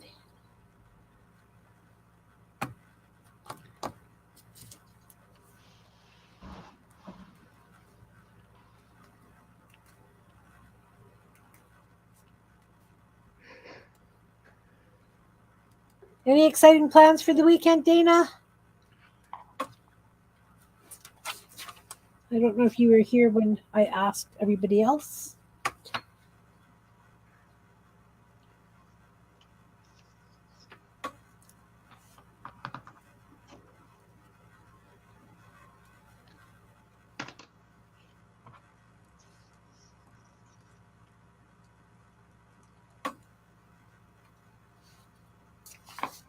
Okay, so this one, do that one.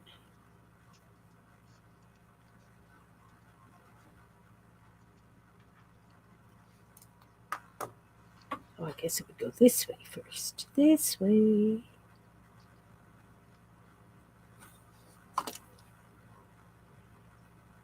No, nothing for you, Anne.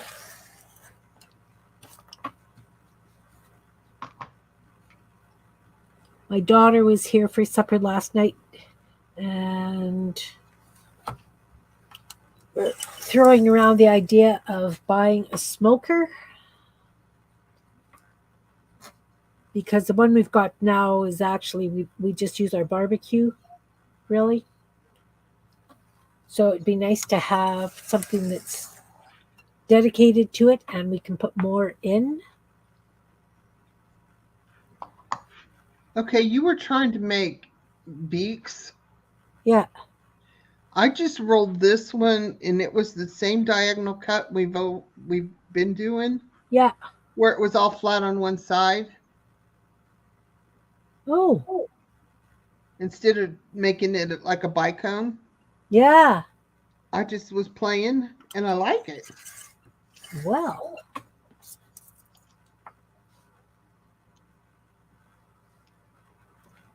Well, that's interesting. I might have to, that would be this end one. Maybe, because it's flat on one side. I'll try that. But I I will did try. it without it being flat on one side. It was just our regular taper that we've been doing. Oh, okay.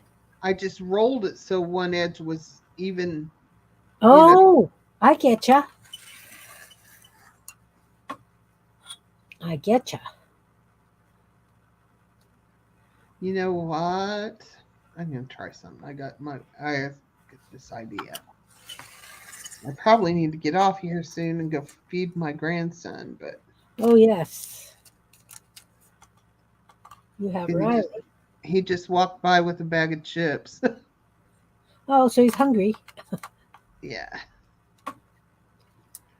Yeah, I really like that. Okay, so Hey, John, welcome, welcome. We are making paper beads. I have never made paper beads before, so this was a learning experience. So we were talking about um, getting SVG files and using them on our cutting machines.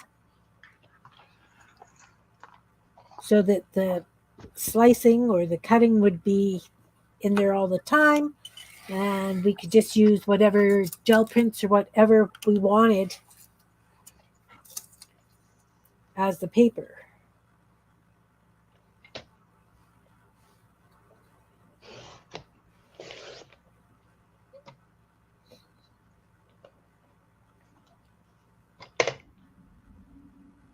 I've never made paper beads until today,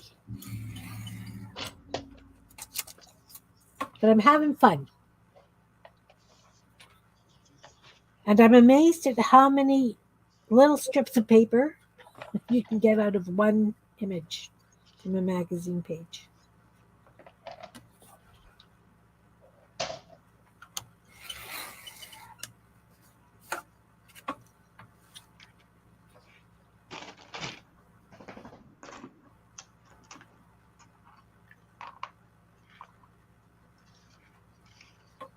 Yeah, yeah.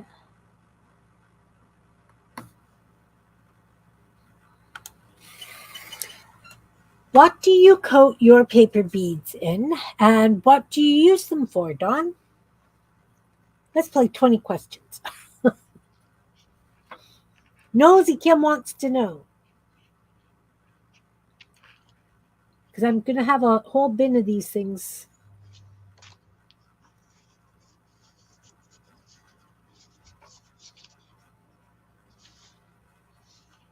Jean has used nail polish.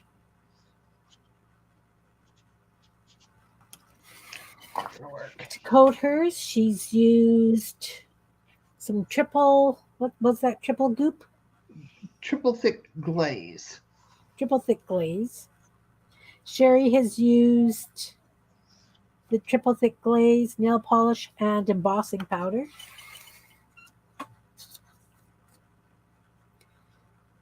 Can't remember what Anne used.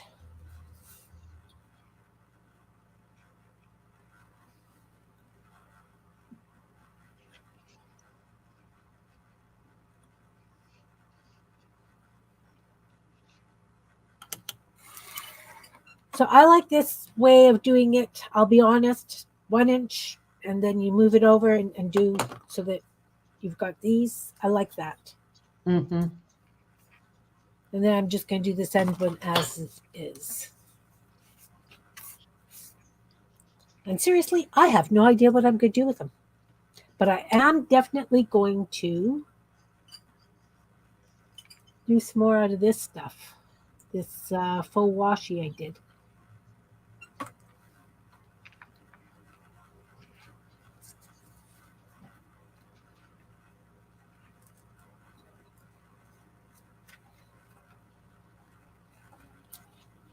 Eek. Are you going to try it, Belinda?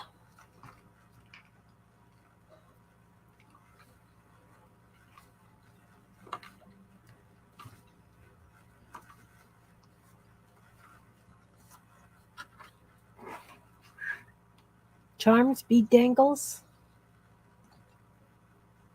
And what do you coat yours in?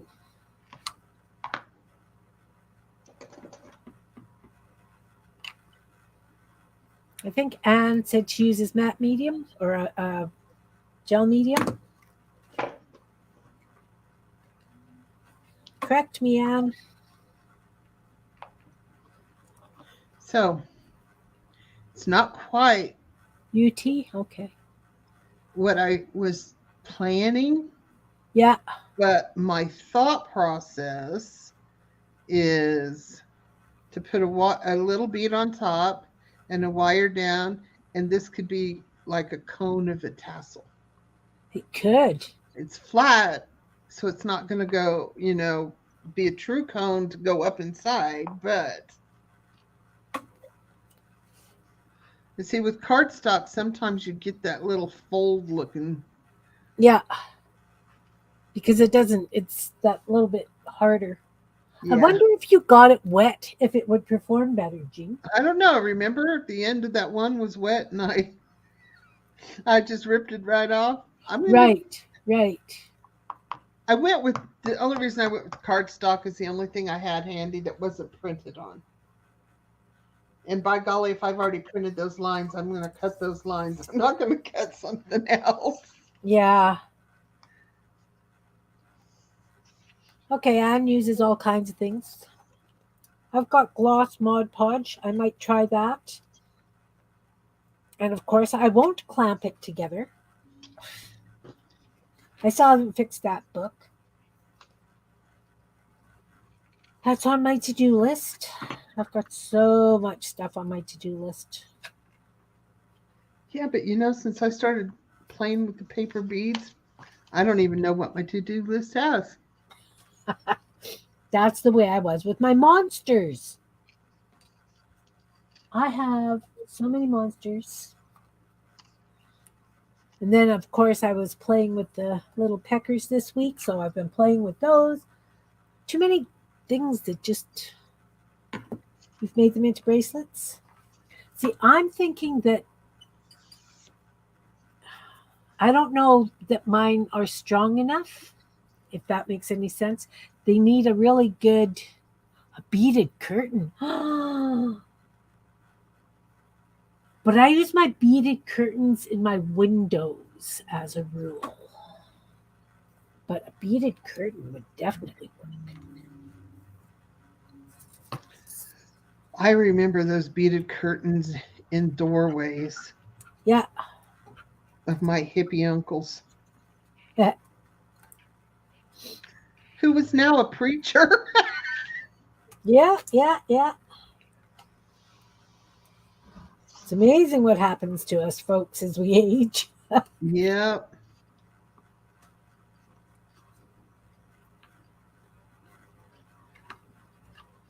Well, I have my Canadian flag beaded curtain and I have my fish. One that I've done. Doorways. Yes. Yes. I don't really have doorways here that just the bedroom doors. Yeah, I don't think houses, I mean, most of the ones that I remember them in were um, really inexpensive rentals. Yeah. Is there Like, such a thing as inexpensive rentals now though? no. But I think, going in between my kitchen and dining room, there's no door. So Yeah. that's about the only place I could put one. Yeah.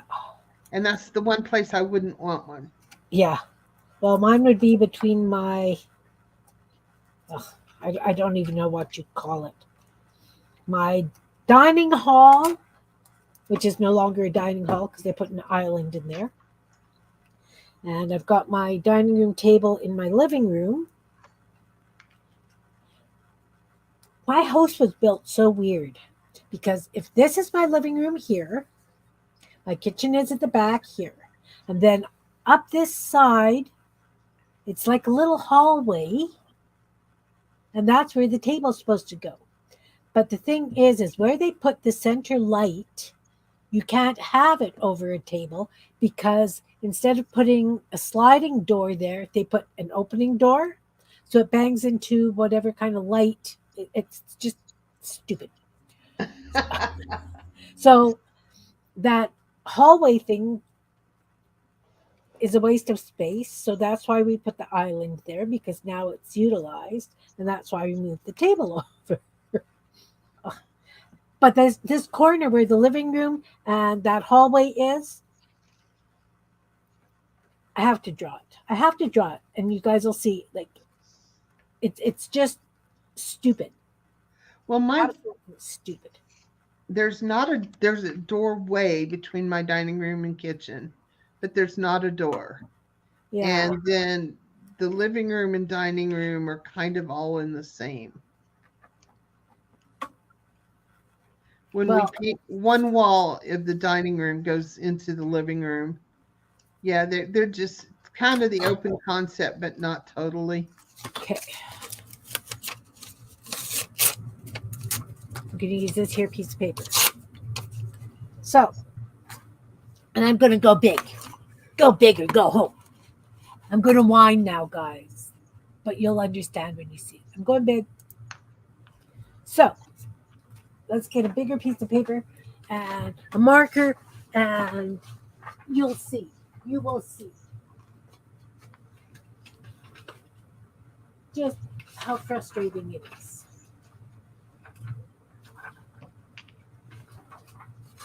Okay, we're going to use this big piece of paper and a big marker. So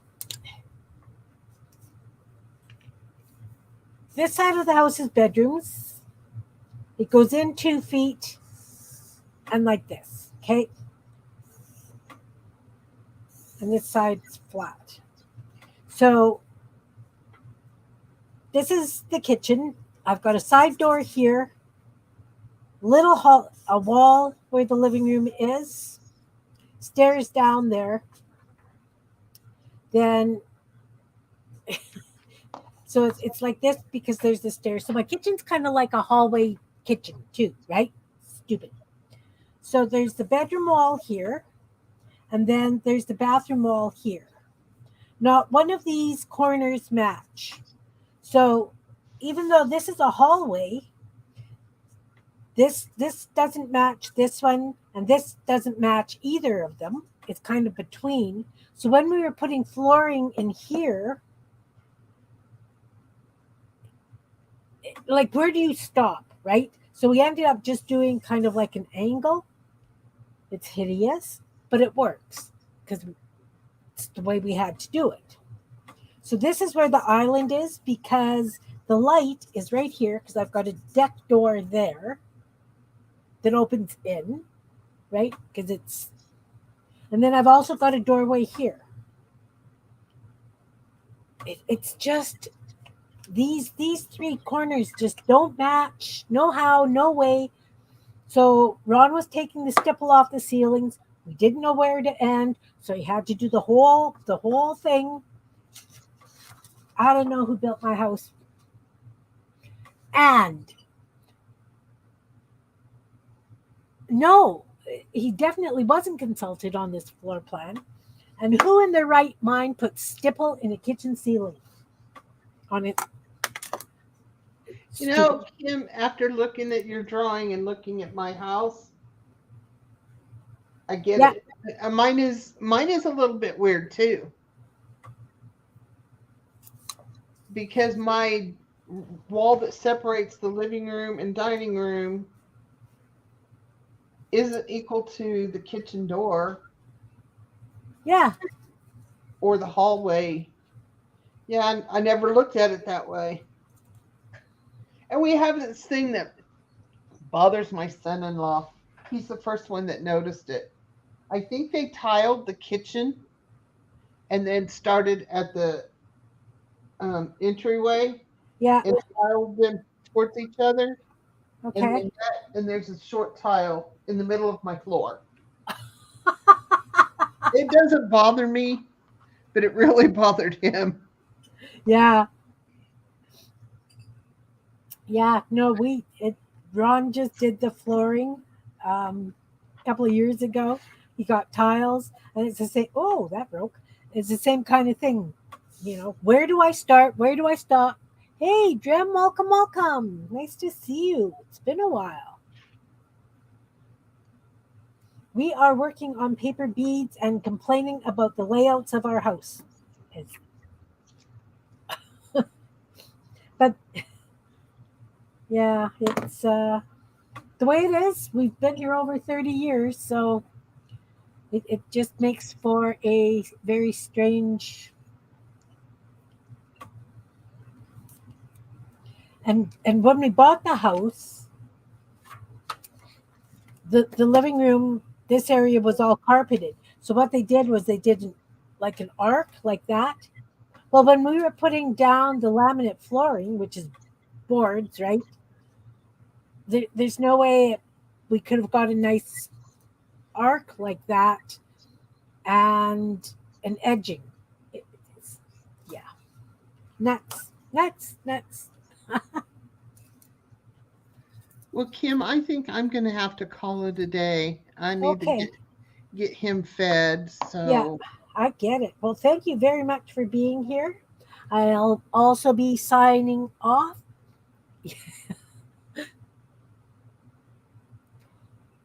No, it's the floor between the house was built in 88, and it's the floor between my living room and what's supposed to be a dining room, but is actually just a hallway. Well, thanks for being here, Anne. I appreciate you guys. And uh, that's what happens. You live in Europe, right? So my time and your time is so different. But I appreciate you popping in and saying hi. It's nice to see you.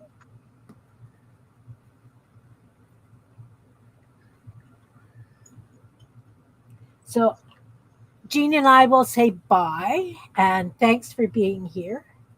And I hope you guys learned something, because I certainly did. Well, I think you pick up a little bit of something from every different person and then turn it into your own anyway. So, That's true. That's true. So it happens, guys. It happens. Oh, that's really wet. And okay, gotta let that dry just a minute. So thanks for being here, guys. Take care. I will hope to see you guys on Sunday. If not, have a wonderful weekend, and I will see you soon. Thanks now. bye all. Bye.